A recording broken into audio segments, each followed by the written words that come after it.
Hello everyone, and welcome to Classic Gaming Today, where we take a look at the gaming experiences of the past through the eyes of the present. I am your host Tony, and today we're going to look at the Operative No One Lives Forever, a first-person shooter developed by Monolith Productions and published by Fox Interactive, released in the year 2000 for the Windows computer platform with eventual ports to both the Apple Macintosh and Sony PlayStation 2 in 2002. We're going to talk about that game in just a couple minutes, but first, as is customary, just a little bit of housekeeping up front. This is episode number 42. I am excited to be here. I hope all of you are as well. If you'd like to reach out, let me know how I'm doing, provide feedback, comments, suggestions, or just talk about games and classic technology in general, I would love to hear from you, and there are a few ways you could reach out. I have an email address, which is classicgamingtoday@gmail.com. I have a Twitter account with the handle @classicgamingt, and we also have a Discord server. The link to the server is in the show notes.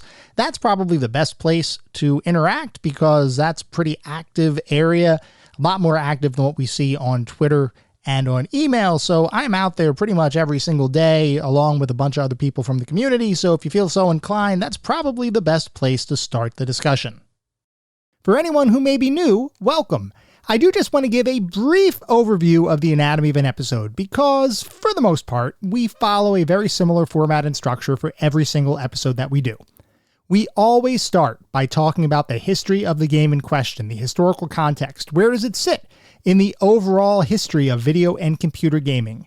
And then we move into a pseudo-review kind of section. And I say pseudo-review because it's not like we assign a numerical ranking or star ratings or anything like that. But we do look at every single game from several different perspectives. We take a look at the graphics. How does the game look? The sound and music. How does the game sound? The narrative and/or story, if the game has one. Playability and controls, and overall feel. What does it feel like to play the game today versus when it may have been released 20, 30, maybe even 40 plus years ago? And we do all of that to reach a verdict as far as how well the game holds up today. And to do that, we assign each game to one of several categories. At the very top of our list is the pantheon of classic gaming. If a game reaches the pantheon, you know it is that darn good. It is a certifiable classic. You should go out and play it today. It has not aged at all. It is just as good as it ever has been. It truly is a classic gaming experience. Just beyond the pantheon are our golden oldies. These are still really good experiences. I highly recommend that you try them, especially if you have nostalgia for the title in question or you enjoy the genre. You are almost guaranteed to have a good time. These are still great experiences. They're not quite pantheon level for one of potentially any number of reasons, but they are still really strong games, and I still highly encourage you to check them out. Beyond the golden oldies, we reach our mediocre mentions. This is where we start getting into the realm of games that I cannot recommend wholeheartedly to the general population. You may still have a good time, especially if you enjoy the genre in which the game lives, but for the most part, these games may have aged just a little bit, may have had a couple of issues to begin with, even in their original design, so I can't recommend them that broadly to the entire gaming population. And then beyond the mediocre mentions, we reach the footnotes. These are the games that are best left in the annals of history. I have played them, so you don't have to. I cannot recommend anybody play these games today. They have either aged incredibly poorly, or they may not have been all that great to begin with. With that out of the way, we're going to start talking about the game of the day. That is No One Lives Forever.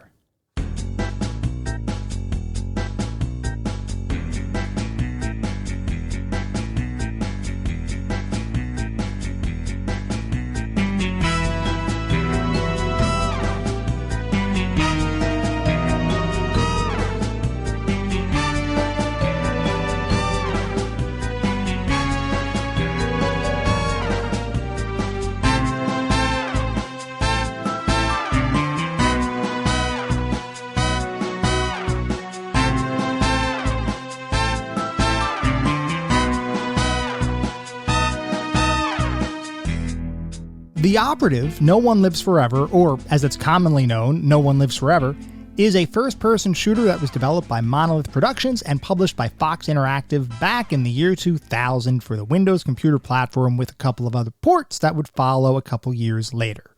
Now, before we can talk about No One Lives Forever, we need to go back and revisit the state of first-person shooters in the mid-90s, specifically early 1996, which is when 3D Realms' classic Duke Nukem 3D was released.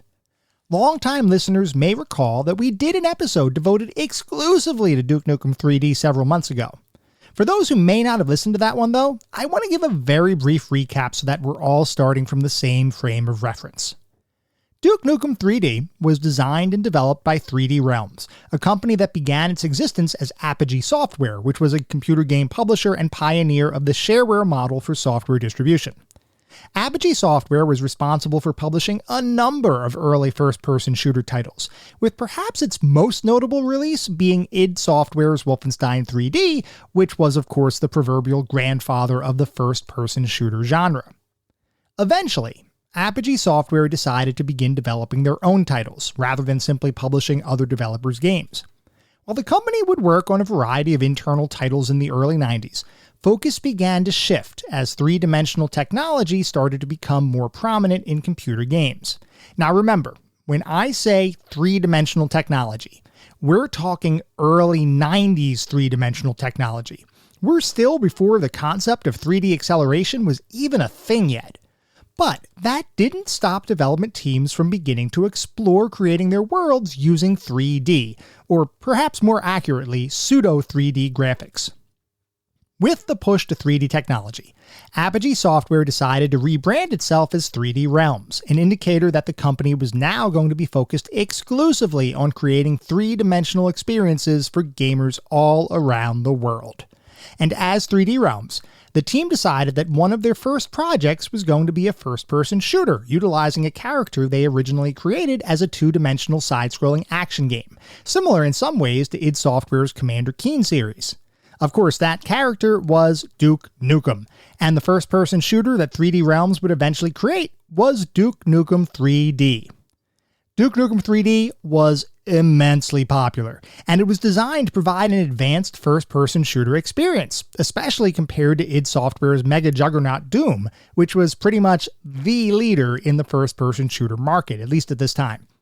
While many people cite Doom as being a 3D first-person shooter, the fact is, it really isn't. The game engine and most of the graphics and assets in the game world are decidedly two-dimensional, but because of fancy graphics tricks, the game creates the sensation of exploring a three-dimensional space. Duke Nukem 3D, through its use of the build engine, would go beyond the Doom engine's restrictions, with the inclusion of sloped floors, moving platforms, jumping, interactive environments, and vertical spaces that you can navigate via a jetpack, which, by the way, was just plain awesome. While still not a truly 3D game, Duke Nukem got a lot closer to that eventual graphics revolution than nearly any first-person shooter that came before it, though others did dabble in similar mechanics, like LucasArts' Star Wars Dark Forces. Beyond the graphics and the overall world design, though, perhaps the most important evolution in the genre was the fact that Duke Nukem 3D featured an unsilent protagonist who never missed an opportunity to add a quip or one-liner as players decimated the alien menace plaguing Earth. In many first-person shooters up to this point, you played as an unnamed character. Other than knowing you were going to pretty much be a one-person army, there was very little in the way of character development. Duke Nukem 3D added a voice and personality to the mix, which was almost unheard of at the time, other than once again Dark Forces, which did not have a voiced character, but did in fact have a narrative to go along with the overall gameplay. Duke Nukem 3D though, it took the world by storm, and as you might imagine after such a resounding success, the public was anxious to see what 3D Realms' next game was going to be. So before we continue, I want to take a step back and discuss the way many video game companies schedule and manage their game releases. And to make things more real than theoretical, we're going to use 3D Realms as an example. 3D Realms, as both a game publisher and game developer, can at any point in time have numerous games at various points in the development process. It's not like it's a purely sequential linear schedule, meaning they ship game number 1 and then they begin work on game number 2. For some smaller companies, sure, that might be exactly how they operate. But once you have a fairly well-developed company, you often build your staff to be able to accommodate multiple games in the pipeline. What that means is that game number 1 might release onto store shelves, but at the same time, game number 2 is already in test, and game number 3 is in active development, and game number 4 may have already had a draft design created. In the 90s, where game development began to evolve into a state where games would be developed by teams of people rather than solo developers, plotting out your release and development roadmap was pretty much the only way to ensure you'd have a steady state of releases for consumers to purchase and enjoy. At the point of Duke Nukem's release in early 1996, 3D Realms had no less than 4 games at some stage of the product release lifecycle, including 2 first-person shooters that, even though they began development before Duke Nukem 3D had been released, were being designed to take the newly formed Duke formula and evolve it further. Both of those games would end up releasing in 1997. They were Shadow Warrior and Blood. For the purposes of our discussion, we're going to focus on Blood, which began development in 1995 at a company called Q Studios, which was effectively an independent company that 3D Realms was bankrolling with the intent of publishing their titles. After Duke Nukem's success, the game started to get promoted pretty heavily, and beginning in June of 1996, the team began publishing weekly updates to their website to keep the public aware of the game's overall progress. Those updates began to get a fair amount of attention from the gaming public, and many gamers were looking forward to another first-person shooter from the 3D Realms stable, this time with an added focus on even more over-the-top violence and carnage, which, by the way, is why the game was called Blood in the first place. The game would garner attention beyond the gaming public, as various companies began looking at the work Q Studios was doing, and in some cases, started to consider whether it might make sense to purchase the company, and by extension, their in-development first-person shooter. One of those companies was Monolith Productions. Monolith Productions had been founded in 1994 by a group of 7 game developers and designers, most of whom had worked at various gaming companies prior to striking out on their own, including 3D Realms, Squaresoft, and Sierra Online. Upon coming together under a single independent roof, the team began to think about what their first solo efforts were going to be, and as with many new startup kinds of situations, it would take some time for any semblance of direction to begin forming. In fact, it was stated in a couple of articles that the team had a ton of advanced, industry-changing ideas. They just had difficulty coming up with what to focus on. These ideas, by the way, extended beyond just game development, and Monolith had actually started as 2 separate brands, Monolith Games and Monolith Studios. Monolith Games, as you might guess, was the game development arm of Monolith, while Monolith Studios would focus on projects that didn't live solely within the gaming world, things like 3D rendering, animation, music, and motion capture, just to name a few. Without a singular game or vision to unite the team, they decided to focus instead on working on a couple of different projects. One subset of the team would begin prototyping and creating various demo kinds of software for the soon-to-be-released Windows 95 operating system, while the other team would actually begin working with Microsoft directly to help create what would eventually become the DirectX software development kit. Now, I don't want to dive deep, at least today, into the history of gaming on Windows operating systems. But suffice it to say, back in the early 90s, Windows was not an environment that game developers really enjoyed creating for.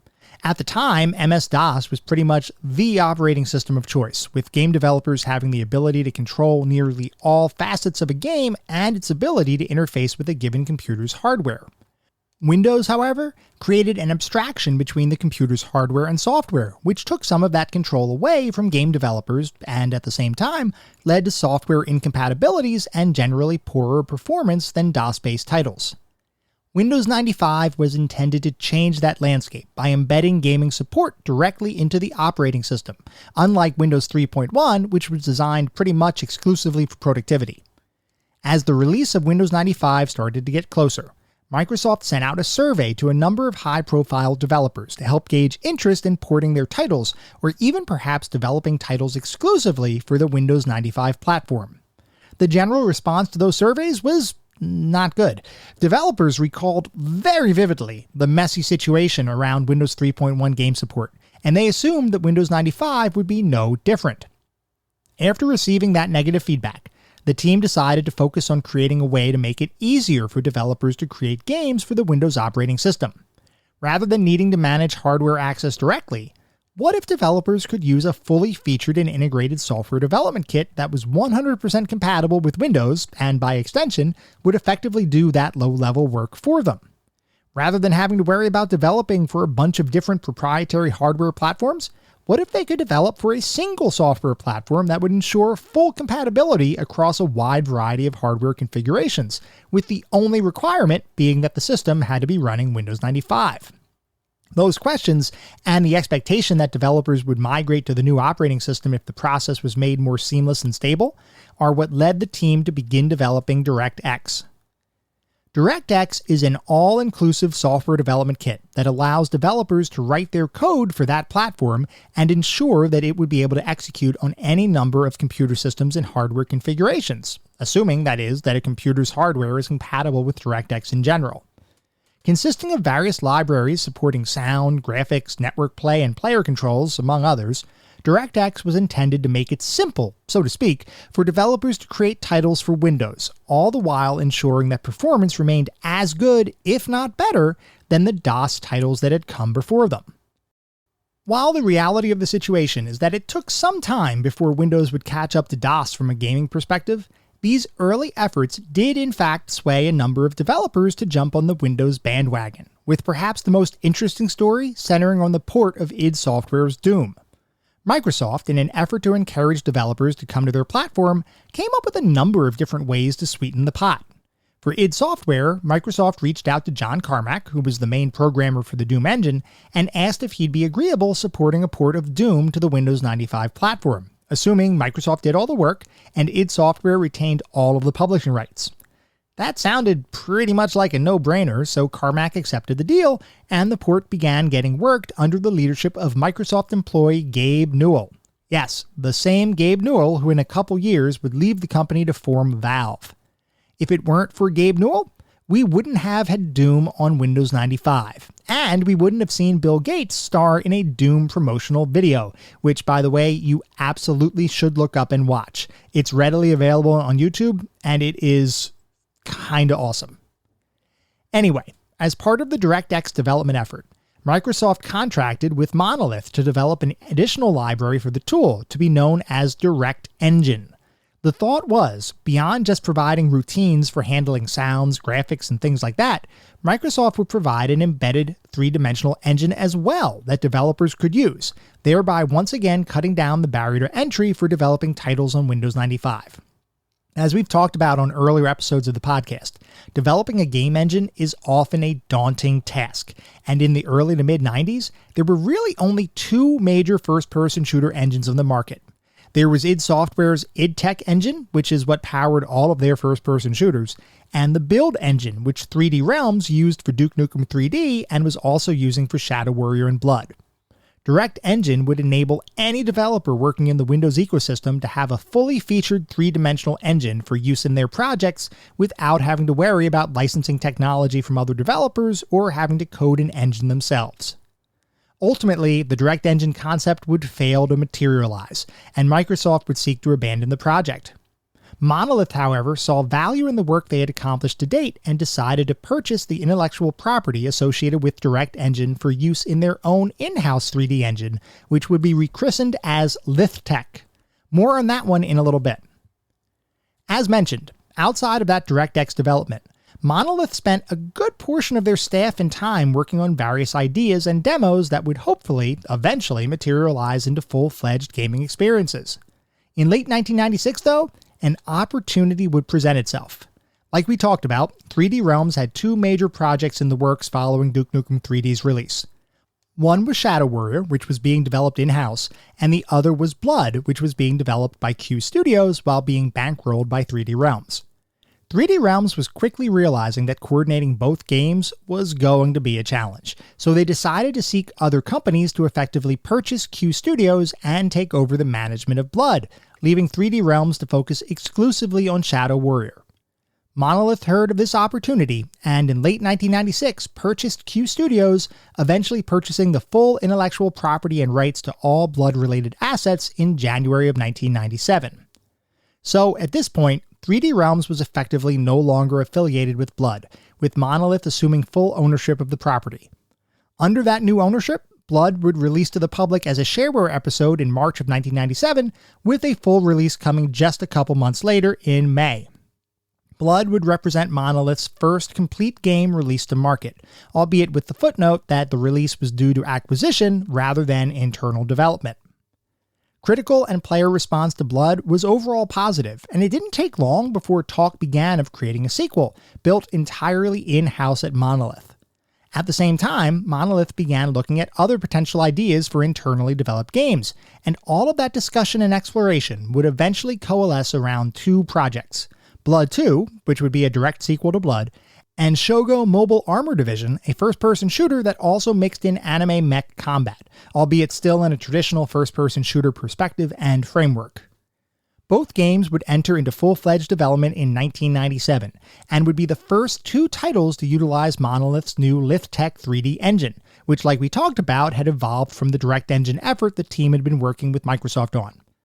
The LithTech engine, similar to the latest idTech engine powering Quake, would be a full, truly three-dimensional engine, with support for texture mapping, full 3D spaces and movement, advanced lighting, verticality and depth, and the ability to utilize 3D accelerator cards to improve its overall performance. Shogo would be the first of the two games to make it to store shelves, releasing in October of 1998, while Blood 2 would release 1 month later in November. Both games would be released with high sales expectations, and both would, interestingly, vastly underperform those expectations. Now you might be asking, what caused that lack of performance? Well, part of it can be attributed to overall game quality. While Shogo was well liked amongst critics, it still fell short of the development team's original goals and ambitions, and the end product was more of a traditional first-person shooter as opposed to anything truly revolutionary. Blood 2, by contrast, wasn't really rated well at all, and was in fact a somewhat bug-ridden experience, having been rushed to market to attempt to compete with other first-person shooters of the time. The quality of the titles, however, was not the biggest issue facing the Monolith team. The real issue, and one that affected the entire first-person shooter genre, is that in mid-November of 1998, a brand new game would release that would nearly single-handedly redefine what a first-person shooter could be. This title would be as influential as Doom was for its time, and would serve to set the stage for a major shift in the first-person shooter market, where a genre previously known only for insane, fast-paced action would begin to integrate narrative with an interconnected, well-designed world full of little touches that made the environment, settings, and story feel more immersive than ever before. That game, you might have guessed, was Valve Software's Half-Life. Half-Life was an incredibly important release in computer game history, as it represented one of the first times that a first-person shooter would shine a spotlight on story and broader world building. Rather than simply having a collection of independent levels and episodes with a loose storyline, Half-Life would present a full world for gamers to explore, with individual areas connected to each other seamlessly. There were no end-of-level summary screens because the entire game was almost like a single multi-stage level spanning the entirety of the game's narrative. Further, the game would utilize a number of non-player characters that would serve both as flavor text as well as a way to provide story and exposition to keep the plot moving. There were no real cutscenes or stops to the action. You were the star in the adventure, and you experienced every aspect of the game with full control over your own actions. Once Half-Life released, the first-person shooter market was forever changed. While there would remain interest in more arcade-centric types of first-person shooter experiences, the vast majority of gamers looked at Half-Life as the pinnacle of the genre, and game development studios, as a result, began to shift their own products to attempt to better capture the Half-Life style of gameplay. So going back to Monolith, they had just released two first-person shooters right around the same time as a true mammoth release, one of which was well-received but not exactly revolutionary, while the other was bug-ridden and didn't live up to the original Blood's pedigree. To say these two games would be considered a commercial failure, as well as a disappointment across the development team, would be an understatement. Taking these failings as lessons learned, the Monolith team began to think about what their next title would be, with initial brainstorming sessions beginning almost immediately after Shogo and Blood 2 were released. With the recent sting of both releases still fresh on their minds, the team vowed that their next title was going to be a highly polished, transformative experience and would represent the best possible version of a modern first-person shooter in a post-Half-Life world. That vow and commitment is what would eventually lead the team to develop the Operative No One Lives Forever. Creating No One Lives Forever was anything but a straightforward, simple process. While the team knew they wanted to create a quality title, they really didn't know exactly what they wanted to include in the game, and the overall story, characters, plot devices, style, and aesthetic would change multiple times over the first several months that the game was in development. The issue, as explained by the Monolith team, was that they were unable to find a publisher for their forthcoming title, so as they began to have discussions with various companies, they often tailored the foundational elements of the game to better meet the desires of those potential publishers. Oftentimes, that meant taking direction from those companies to drive whole-scale shifts in the overall game design, all in the hopes of signing with a company that would be willing to publish their game. Just to give a framework for understanding the sheer variety of changes that the team was working with, No One Lives Forever would, over a period of just a few months, change from being a mission-based straightforward shooter to an anime-based title, to a military-styled game, to a spiritual successor to the mech combat of Shogo, to finally an interactive 1960s-era spy adventure starring a super spy trying to save the world. I can only imagine how difficult it was for the Monolith team to continue to change their designs simply to appease and hopefully woo a publishing partner. Something else to keep in mind, by the way. Like we talked about, both Shogo and Blood 2 vastly underperformed expectations, and the resulting lack of sales put Monolith in a serious financial bind. My suspicion is that if the company had a bit more financial stability, they may not have gone through so many machinations to try to score a publishing deal.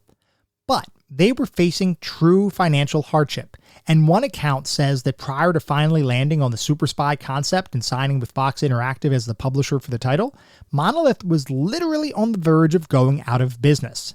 If they couldn't find an idea that worked and a publishing partner that would support them, Monolith might have closed their doors in 1999. This, luckily, didn't happen, and with Fox Interactive as a partner, the team began to develop their 60s spy concept into a fully realized interactive game. To do that, the team took inspiration from a number of spy movies and television shows from the 1960s, including Our Man Flint and Get Smart, primarily as it related to the overall tone of the story, the types of weapons and gadgets available to the player, and the overall gameplay mix of action and stealth. Narrative and the overall quality of the story was also a key element that the team focused on during the creation of the title, with game designer Craig Hubbard stating that all of these elements had to be integrated into a singular cohesive experience that, at all times, would need to evoke the feel of the era in which the game took place, while ensuring the player felt like the hero of one of those 1960s spy adventures. Early iterations of the game did just that, with a suave, handsome leading character named Adam Church working for an intelligence organization called MI0, known in the game world as Her Majesty's Most Secret Service, which is a clear reference and parody of the real-world MI6 organization and the James Bond film from 1969 entitled On Her Majesty's Secret Service. Work on the game would continue, leading to the public announcement of the title at the 1999 Electronics Entertainment Expo, or E3. While the game was still in active development, the gaming press and broader gaming community began to get excited about Monolith's new title. Here was a game that looked like a perfect complement to the recently released GoldenEye 007, which was Rare's Nintendo 64 classic that had been released a couple years prior. The press, in particular, began praising the similarities between GoldenEye and No One Lives Forever, and despite the fact that the game didn't have the James Bond license, it was shaping up to be a solid James Bond-esque experience. The only issue with that, though, is that the Monolith team had never intended No One Lives Forever to mimic a James Bond-styled adventure. They wanted to create their own take on a 1960s spy game, and while they wanted their game to constantly evoke the feel of the era, they weren't interested in simply copying James Bond. Now, from my perspective, I don't really know how the team didn't see the very obvious similarities between their title and James Bond. I mean, it's James Bond. He's pretty much the super spy, and the rough structure of No One Lives Forever certainly seemed like it was essentially a computerized version of a fan-made Bond story. But that's not what Monolith had in mind at all. So, they went back to the drawing board And during the summer of 1999, the team introduced an extensive list of changes to the game that would help differentiate it from James Bond, with undoubtedly the biggest shift being the change from a male protagonist to a female lead. Instead of a game centered on super suave Adam Church, gamers around the world would be introduced to thief-turned-intelligence agent Kate Archer. This shift to controlling a female protagonist, which was a relative rarity in gaming at the time, and honestly still somewhat a rarity even today, allowed the team to explore a different side of 1960s culture, primarily the fact that women were oftentimes seen as incapable of performing the same job as a man. How could a woman possibly have the physicality or cunning needed to succeed in the world of espionage? In the minds of many of the time, they simply couldn't, and Monolith included this general concept as a plot device throughout the game, where you are constantly berated and oftentimes unfairly criticized for the work that you accomplished. Now, I'm not saying full-scale gender equality is 100% a thing today, because it's not, but back in the 60s, it was objectively worse, and No One Lives Forever, as a period piece of sorts, depicted that of-the-time cultural norm as a core tenet of the experience. Beyond the cultural gender stereotypes, the team used the shift to a female lead as an opportunity to make the various gadgets in the game more interesting, using common feminine products like lipstick or designer sunglasses as the mechanisms by which gadgets would be able to be concealed in plain sight. Rather than a tube of lipstick simply being used as a cosmeceutical, it would also double as a throwable grenade. That nice-smelling perfume could also be used to emit a cloud of stunning mist that would stop enemies dead in their tracks. The sunglasses that look ever so chic when out on the town concealed a highly advanced mine and laser detection system. These are just a few examples of the inventive gadgets that the team built into the experience. Turning our attention to the underlying technology used in the game, No One Lives Forever would be the first title to utilize the newest evolution of the LithTech engine, known as LithTech 2.5. As with many game engines of the time, developers would frequently iterate upon the core framework and code, introducing new features to enhance whatever title the game engine was being used for. For No One Lives Forever, the engine would be upgraded to support a higher number of polygons across both scenes and characters, and would integrate player-controllable vehicles into the mix, which would end up being used in several levels across the game. The artificial intelligence for the enemy characters in the game was also upgraded, and computer-controlled minions would often assess their surroundings, detecting noises and investigating disturbances, and having the ability to duck in and out of cover even using objects in the game world like flipped-over tables to help enhance their survivability. Around this time, this was absolutely not the norm for AI characters. It was one of the first games to include such advanced behavioral artificial intelligence routines. One final aspect of the game that I want to touch upon is the music, composed by industry veteran Guy Whitmore. While I'm going to save my opinion on the ultra groovy Spy soundtrack for later, I want to talk about how he actually created the music, which I found pretty interesting. Longtime listeners might recall that I've spoken about music creation, and specifically music synthesis, previously, most notably while discussing the iMuse system pioneered by LucasArts.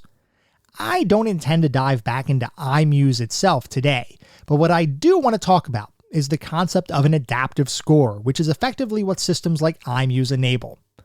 An adaptive score in gaming is a soundtrack that, rather than being composed of a singular predefined set of tracks, will instead adapt to the action on the screen. If you're sneaking around an enemy facility, the music might play at a slower tempo with a softer overall set of instruments. Trip an alarm, and the music will crescendo and switch to a fast-paced, action-oriented pitch with a pulse-raising tempo. This transition, rather than simply fading from one track to the next, happens smoothly, almost as though the soundtrack were designed around your actions specifically, even though the game itself couldn't possibly predict what actions a player would take. Composing that kind of score requires the use of what are called stems, which are small pieces of music that can be combined in a number of different ways that allow for the natural transition of one musical motif to the next. Guy Whitmore used this technique to great extent, composing a soundtrack that would, literally, be tailored to your specific experience as you played the game. With music, technology, and overall design finally coming together, No One Lives Forever would release to widespread acclaim in November of the year 2000. Critics and gamers alike loved the game, with many proclaiming that it was the best first-person shooter since Half-Life. They praised the game's storyline, acting, graphics, music, and overall sense of direction, and for the time, it was one of the higher-rated first-person shooters in recent years, even going so far as to win a number of Game of the Year awards from various publications across the industry. And yet, the game just didn't sell all that well. It honestly baffles me a little bit as to why that was the case, but the fact is, it only sold a little over 35,000 copies by the end of the year, with that number ballooning to 350,000 copies sold by 2002. In comparison to other popular first-person shooters of the time, like Unreal Tournament and Quake 3, it wasn't even close. Both of those sold millions of copies over a shorter period of time. Despite those less than stellar sales, though, the game would receive both a computer-based sequel and a spin-off, as well as a port to the Sony PlayStation 2 system, which for some reason that I honestly don't know why, would use an alternate soundtrack other than Guy Whitmore's original adaptive score. I'm not planning on playing the PS2 version of the game anytime soon, but pretty much every article and review I was able to find suggested that this version of the title was not the one you'd want to experience, and even beyond that, Guy Whitmore's score not being there, that's pretty much a deal breaker for me. But the original version of No One Lives Forever on PC certainly is a game you'd want to experience. So you might be asking, well, how can I play that title today? And the short answer to that is, you really can't, assuming you want to play the game legally, so to speak.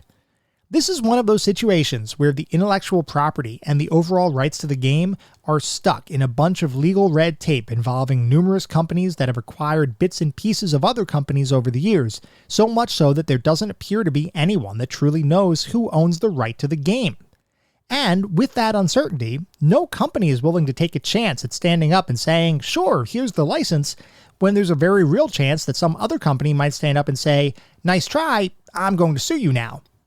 But that's not to say that there haven't been efforts to revitalize the franchise, and in particular, Night Dive Studios, which is a company dedicated to remastering and making older titles runnable on modern computer systems, tried to acquire the rights to the game back in 2014.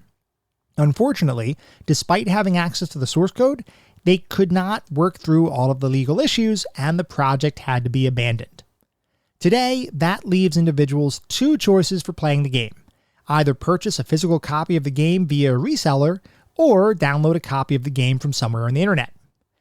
If you choose to go that route, there is a fan-made modernization of the game and both its spin-off and sequel entitled No One Lives Forever Revival, which allows you to run the game on modern PCs with a number of quality of life improvements such as widescreen support and better frame rates than the original version.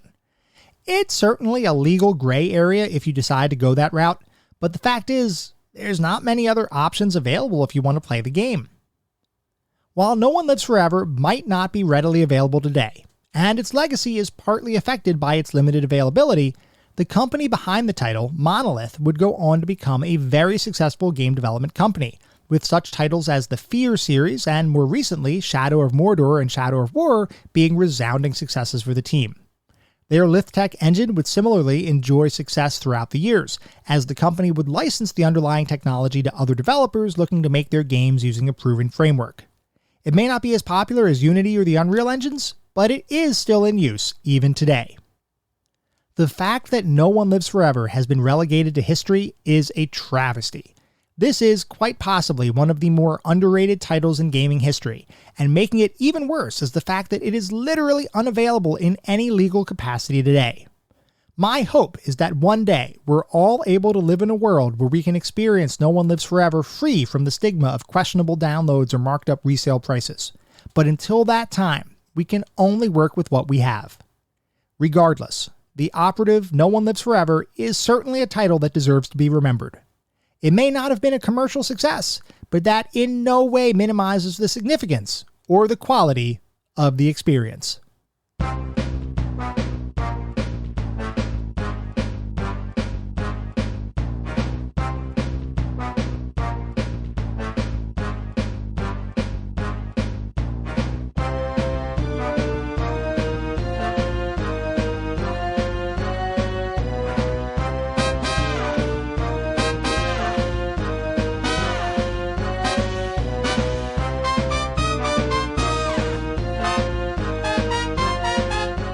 are now going to shift to start talking about what it feels like to play the game today versus when it was released around 20-ish, a little over 20 years ago.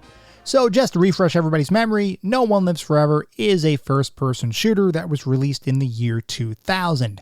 And I want to talk about that a little bit and how it differs, how it's kind of the new breed, so to speak, of first-person shooter, or at least it belongs to the new breed of first-person shooter in comparison to the games that came before it. So let's look at a comparison between the Doom era of first-person shooters and the era in which No One Lives Forever was released. So let's look at a few different categories. One of the biggest differences between Doom era first-person shooters and post-Half-Life era, because really this whole era is being driven primarily by the fact that Half-Life was released. One of the biggest changes was the addition of story, actually having a narrative built into the game other than some flavor text before an episode or some introductory text after an episode to introduce the next episode. That was what we were seeing in Doom and Quake and those kind of games. Post Half-Life, there was an actual story for all of the first-person shooters, or at least the ones that followed the Half-Life model. That was a big change. There were also a ton of more complex interactions in the environment. Before, in the Doom era, you might have to hit a switch. You might be able to hit a switch, or you might be able to find a secret wall. Now, you're looking at things where you have truly interactive items in the environment, sometimes even vehicles that you could ride around on, which would have been unheard of back in the earlier 90s. There are also typically more item interactions, so rather than just have weapons or health packs that you could walk over, a lot of the more modern first-person shooters added items into the mix where you actually had an inventory of sorts that you'd be able to use those items. Now, I do want to say that there were games back in the Doom era that had an item-based inventory of sorts. Most prominently, Duke Nukem 3D did, as well as Dark Forces, just to name a couple. But not all of them had that, and those inventories, even though they had those items, were relatively light in terms of interaction. Now that we're talking about the post-Doom era and kind of the post-Half-Life era, we're starting to get into much more detailed, much more complex interactions with those items.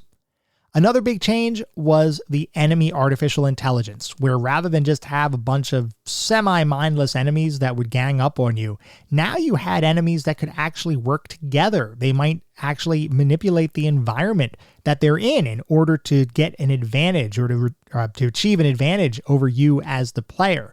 So the AI routine started to get much more advanced around this time. And beyond the graphics capabilities, which were now true three-dimensional worlds with 3D acceleration where appropriate, the world design was a major change. Now, post Half-Life, worlds were created. It's not just a collection of levels. You actually had pseudo real life kind of locations, or at least it felt like real life locations. Even the fantastical kinds of locations that you might encounter felt lived in. They felt fully developed. It wasn't just a level. You were truly exploring an interactive world in comparison to games that came before, which were really more focused on that individual level and chaining those levels together into episodes.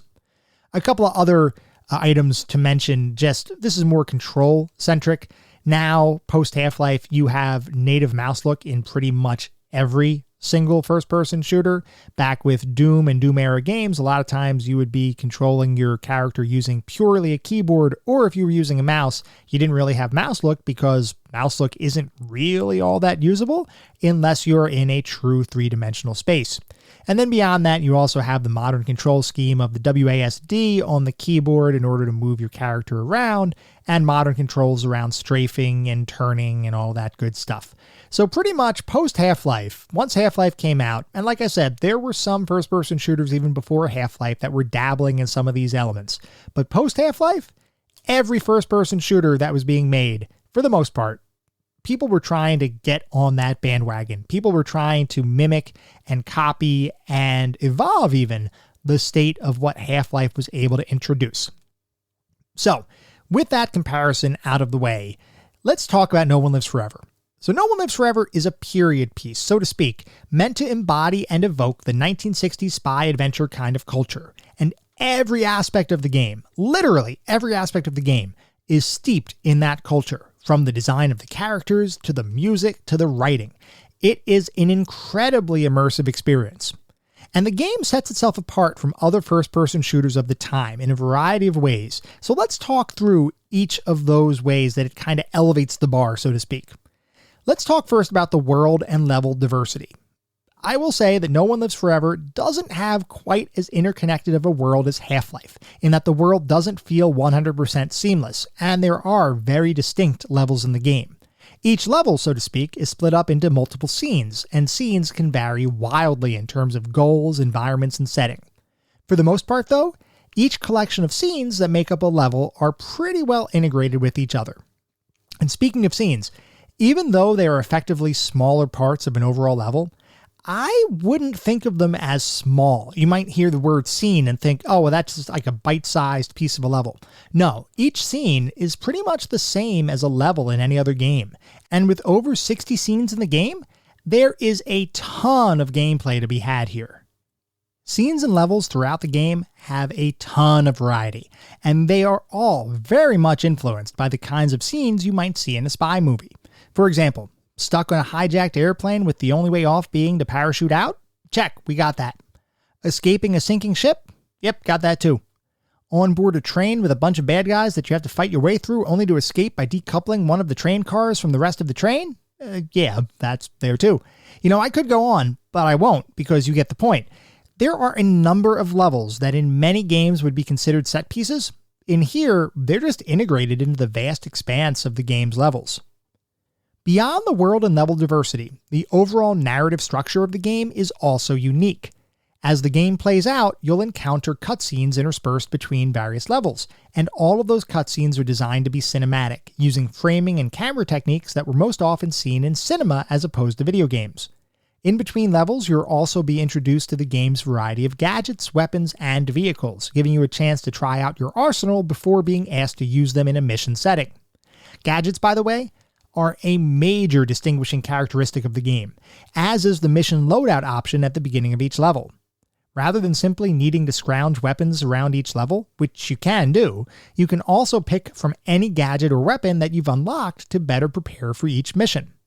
There are a huge variety of gadgets in the game, ranging from offensive items like lipstick grenades to utility items like a cigarette lighter that doubles for a welding torch that can cut through combination locks, to more defensive items like bandages that can prevent excessive bleeding. The sheer variety of gadgets opens up a number of gameplay possibilities as you play the game, allowing for the ability to tackle the game using either in-your-face action or more careful stealth. And speaking of stealth, almost every mission in the game can technically be accomplished using stealth, and the game encourages, and in some cases requires, you to use stealth tactics to progress through the game. We're going to talk more about the stealth gameplay in a little bit, but for now, just recognize that it was a unique addition to the traditional first-person shooter genre. One of the biggest changes to the traditional first-person formula was the fact that the game featured a strong female protagonist that, despite the persecution she faces throughout the game due to her gender and cultural stereotypes of the time, remains focused on the mission at hand and ultimately succeeds in saving the world. More about that one also in a few minutes.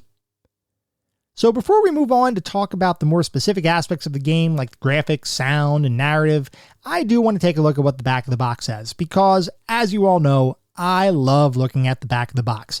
I think it's really interesting to see how different companies would market their titles to prospective buyers. And around this time, around when No One Lives Forever came out, we kind of started to have internet usage and we were able to get more information readily available than what we may have seen in other games that we've covered just because the time frame was different. But regardless of that fact, I still like looking at the box. I still enjoy seeing how those companies would market their titles, so we're going to look at it anyway. So, for No One Lives Forever, the back of the box says, "Who wants to live forever? Your mission. Assume the role of Kate Archer, a beautiful but deadly operative working for Unity, a super-secret organization fighting to free the world from the clutches of harm. From tense subterfuge to in-your-face combat, No One Lives Forever ups the ante for plot-driven 1960s-influenced spy action with killer weapons, vivid international locales, and deadly arch-villains. Equipped with an arsenal of powerful weapons and ingenious gadgets, you must unravel a mystery that will lead you halfway around the world in a desperate search for answers. Try not to blow your cover, or you're cool. And then there are some screenshots with some captions, so they are 15 missions across 60 levels, unique situations worthy of any super spy, skydive from a plummeting airliner, fight off killer sharks, and explore twisted jungles. Ride motorcycles and snowmobiles through vast realistic landscapes and environments rich with texture and detail. Choose your weapons carefully, an AK-47 assault rifle and a 9mm silenced automatic, or an M79 grenade launcher and a silent but deadly crossbow with sniper scope. Use stealth to take down the enemy from a distance or charge in with guns blazing. Smart enemies move and react with striking realism.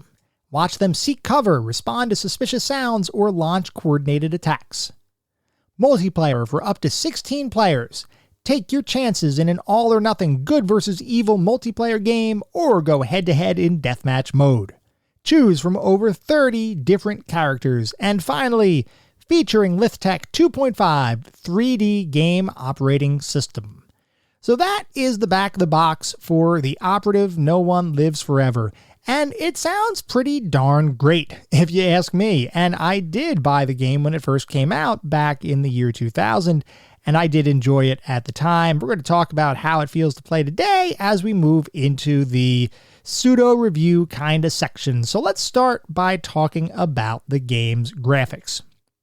For the era in which the game was created, the game looked really good. Environments were detailed and well designed, and the sheer variety of the environments were all modeled effectively. Animations were generally well done, though I will say that character design left a little bit to be desired when viewed from a modern perspective. This is a tough one, because nearly every first-person shooter made around this time was straddling a transition from primitive 3D acceleration to more full-featured, higher-quality models. For what it's worth, No One Lives Forever's characters were higher quality than many other games of the time, and comparatively, its graphics stood toe-to-toe with other heavyweights from the era. But the character models did age a little bit less gracefully than the rest of the visuals in the game. Overall, though, the game was pleasing to look at, and like I said, in particular, the environments looked great. Moving on to the sound and music, I'm not going to beat around the bush on this one. The soundtrack to the game is absolutely stellar. I'm talking top tier, amazing, hum to yourself and sometimes louder in everyday life kind of stellar. If you have even a passing appreciation for British style 60s era instrumental groovy music, you're going to love this soundtrack. It's like Austin Powers and James Bond had a baby, with all the best parts of each melded together to create a musical score that was simply superior to many other games of the time, and from my perspective is one of the better soundtracks ever created for a first-person shooter. The opening theme in particular warrants special mention, as it is just ridiculously good. If you didn't know better, you might think it was stolen from a lighthearted James Bond movie. It's that good. Sound effects are all good as well, but I don't know that any of the sound effects stood out in particular. What did stand out, however, is the voice acting. So the entire game, and all of the characters in the game, whether significant to the story or the equivalent of film extras, were all fully voiced, and in almost all instances, the voices fit the part perfectly. The only character that I had any real issue with was Tom, who was another secret agent from America that you work with for part of the game. I thought his voice acting was much more like the traditional video game caricature of a macho, beefy American. Every other character, though, I thought was spot on perfect, and was much better than what you would expect from video games made around this time. Bottom line, the auditory environment created by the game was amazing. Moving on to the narrative and story. In No One Lives Forever, you play as Kate Archer, a former thief who joins an intelligence agency known as Unity, whose sole mission is to protect the world from any threats that may arise. Being a woman, Kate is often passed over for opportunities to take part in missions, with the general perception that she must be inferior to her male agent counterparts because she is, in fact, a woman. One day, though, she has an opportunity to take part in a mission, and what starts out as a fairly routine assignment eventually morphs into a world-spanning adventure where you, through a confluence of events, become the only agent able to thwart the efforts of HARM, an organization focused on destroying society as we know it.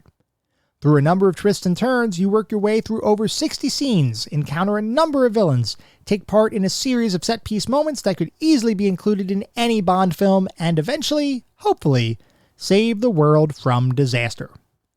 So I gotta say, I loved the story in the game from numerous perspectives.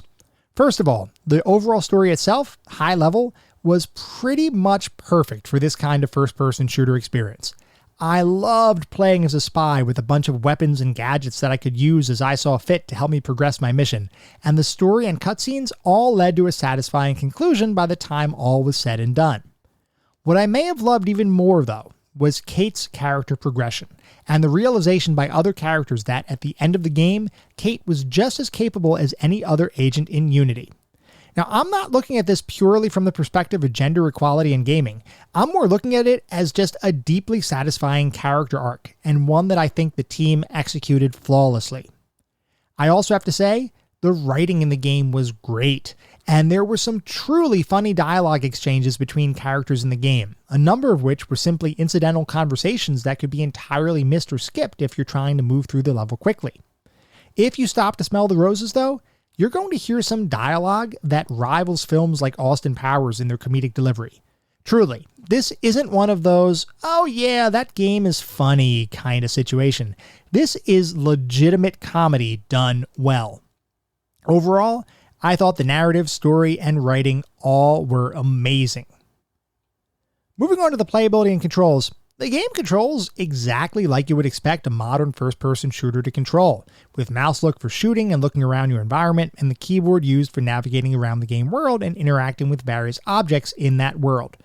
Honestly, there's not much to say about the controls. They pretty much function like any first-person shooter made in the last 25 or so years. What I do want to talk about a bit, though, is the playability, because I do believe the game faltered here a little bit. The biggest issue from my perspective is the integrated stealth gameplay mechanics.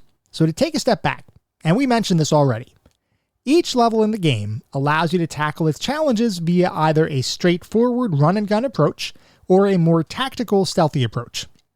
Now I'm going to say, I loved the concept of using stealth in the game. Slinking around levels with a silenced pistol, picking off enemies before they can see you, it's all supremely satisfying, and when it worked, it felt great.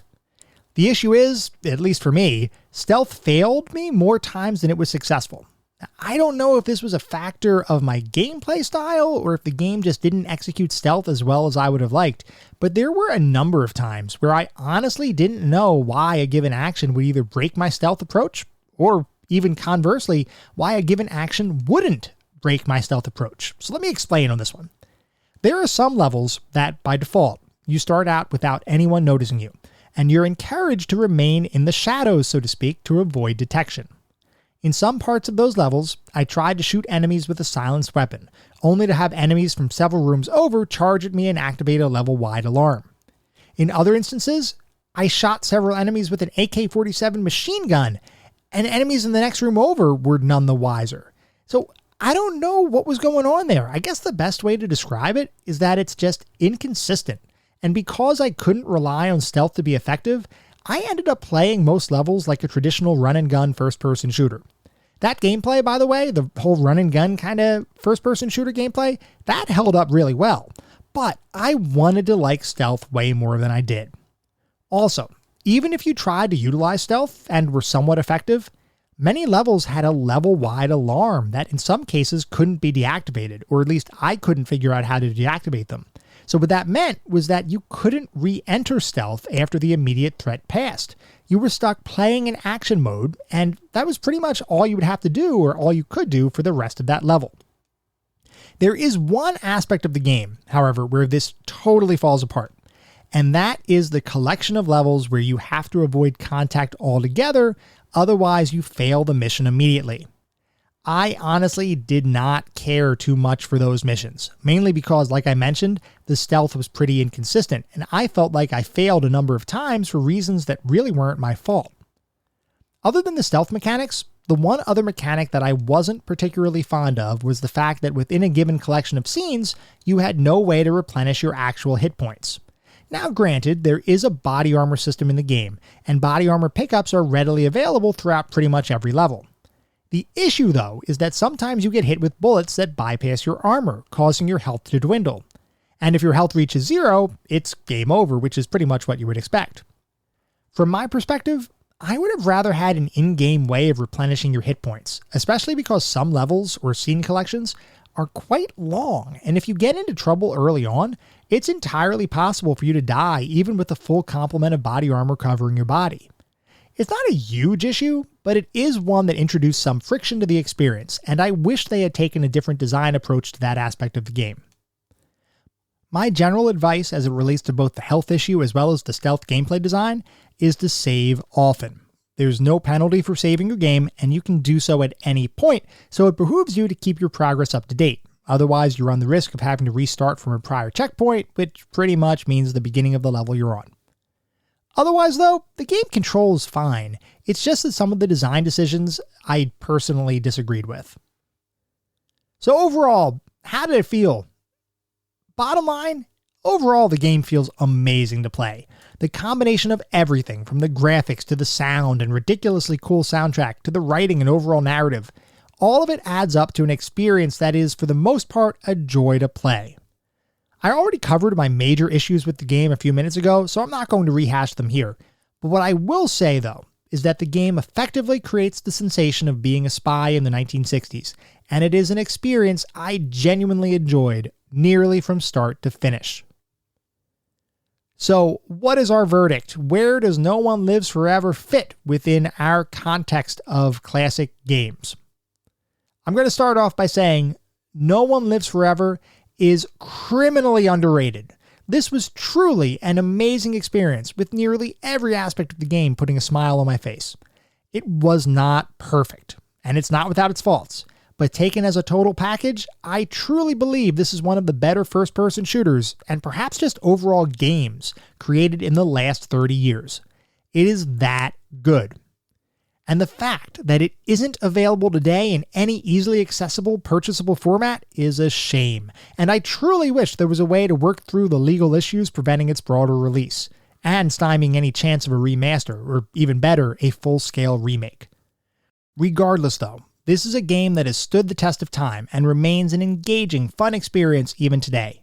For those reasons and the reasons mentioned already, No One Lives Forever absolutely deserves its spot in our pantheon of classic gaming. It is an experience that I believe everyone should have at some point in their lifetime, and if you even have a passing interest in quality first-person shooter gameplay with an outstanding soundtrack and story, you owe it to yourself to seek it out. This is definitely one you should not miss, and I feel very comfortable recommending it to anyone. It is, beyond a question, a member of our pantheon of classic gaming.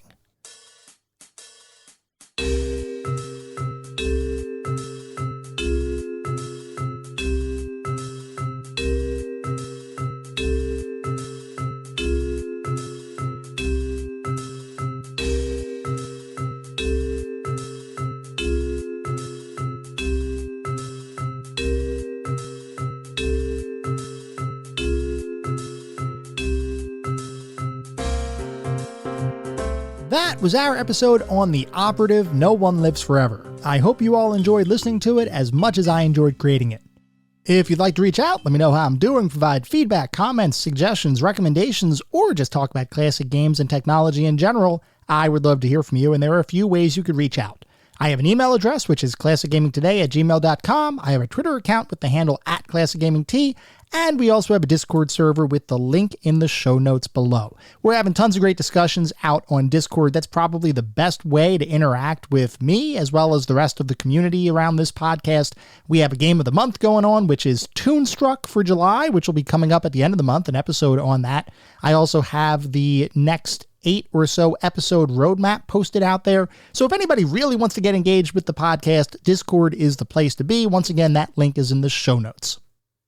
Before we sign off for the week, I do want to mention that our next episode is going to be focused on the very first Mortal Kombat. So if anybody has any particularly fond or not so fond memories of that experience, please let me know. I'm definitely interested in hearing what you think. At the same time, I recognize that you're likely listening to this podcast on any number of podcast services, so if you feel so inclined, it would be great if you could leave us a review. This is not about bolstering star counts. It is not about trying to harvest a ton of 5-star reviews, though if that happens, awesome, that means we're doing something right. No, what it's really all about is getting the feedback needed to continue to make this the best possible podcast that I can. And the only way to do that is to get feedback from the community to make sure that we're hitting the mark and that there are no gaps that we need to address. We get new listeners every single day, which is absolutely incredible. I love the community that we're building. I just want to make sure that we continue to deliver the best possible podcast that we can. We'll be back in around a week with our next episode focused on Mortal Kombat. Until then, remember, sometimes the games of the past are just as good, if not better, than the games of today. Goodbye, everyone.